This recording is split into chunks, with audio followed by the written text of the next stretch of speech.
So, meron kayong mga pamangkin, meron kayong mga kakilala na ang mga anak nila naglalaro ng Roblox. Meron din ako, pamangkin ko mismo. May mga kakilala din ako na mga anak nila naglalaro ng Roblox and nag-aalala ako para sa mga batang yon. Nag-aalala ako sa mga bata ngayon. Considering my child also, na mahilig maglaro, mahilig na-introduce siya sa games. Kaya, ano lang ata talaga parang feeling ko, parental guidance talaga is a must. Tapos parang feeling ko, instead na kunwari sasabihin ng anak ko, Mami, gusto ko ng ganito. Parang ako, as a parent, o siguro maybe baka ako lang or baka kayo din, nire-research ko muna kung ano yung game na yon. Paano ba siya?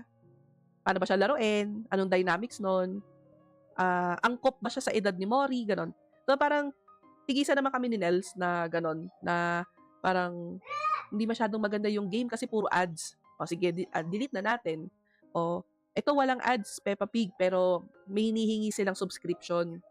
O, parang laruin lang natin yung free version para lang maibsan yung kagustuhan ng anak kong laruin.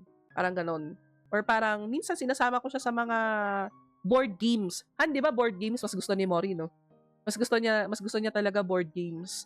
Ngayon, ang kinababaliwan ng anak ko yung ano ba tawag doon? Yung bote? Yung flip the bottle na may lamang tubig. Tapos kung sino yung nakatayong bote, panalo. Wala naman, nananalo naman.